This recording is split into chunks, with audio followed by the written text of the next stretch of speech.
4월 14일 KMA 뉴스브리핑입니다. 정부가 코로나19 사태에 대해서 방심하면 언제든 확산할 수 있다고 우려했습니다.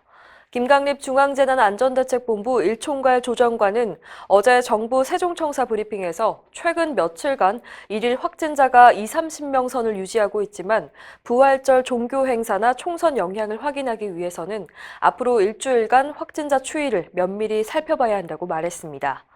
정부가 19일까지 고강도 사회적 거리두기 실천 기간을 정했지만 확진자 수가 줄어들면서 일상과 방역이 조화를 이루는 생활 방역 전환에 대한 기대도 높은데요.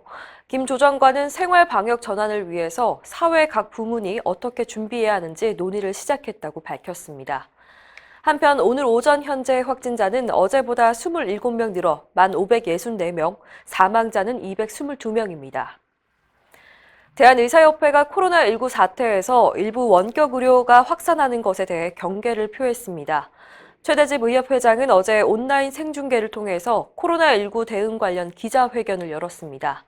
최 회장은 원격 의료는 어려운 문제라며 코로나19라는 특수 상황에서 일시적으로 시행되는 것이지 원격 의료 불가의 협회 원칙은 달라지지 않았다고 말했습니다. 최 회장은 또 느슨해진 사회적 거리두기에 따른 폭발적 유행 가능성을 경고했는데요. 새로운 유행을 피하기 위해서 인구가 밀집한 서울 수도권 중심의 사회적 거리두기를 더 신경 써야 한다고 말했습니다. 생활 방역으로 가기 위해선 최대한 많은 환자 진단과 중환자 치료의 대책 마련이라는 이 두 선제 조건이 갖춰져야 한다고 강조했습니다. 어제 기자회견에선 내일 총선을 앞두고 선거일에 지켜야 할 감염 예방 대응법도 소개됐습니다. 최대집 회장은 투표소에 가급적 혼자 가고 어린 자녀를 동행하지 말아야 한다고 권고했습니다. 이어 대기 중에는 휴대폰을 만지지 말고 손 소독을 하고 비닐 장갑을 착용하더라도 휴대폰을 만지면 손이 오염될 위험이 있다고 지적했습니다. 최 회장은 투표가 끝난 뒤에 손 소독제를 사용하고 바로 집으로 가야 한다고 설명했습니다.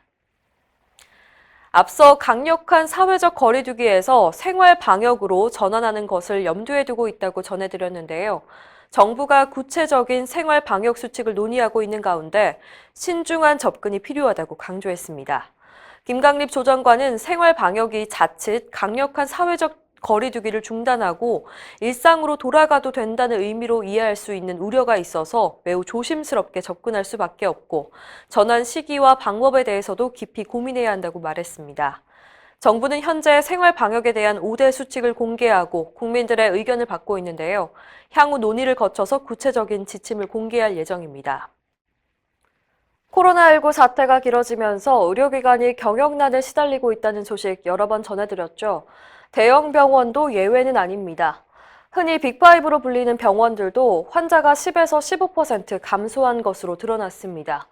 더욱이 코로나19 환자를 대비해서 병상을 비워두다 보니 병상 가동률도 평소보다 10% 떨어졌고 안심진료소와 선별진료소 운영에 따른 비용 부담도 큰 것으로 나타났습니다. 이렇게 수입은 줄고 감염 관리나 인력에 투입되는 비용은 증가하고 있어서 대부분 병원들은 코로나19 장기전에 대비해 비상 경영 체제를 준비하기 시작했습니다.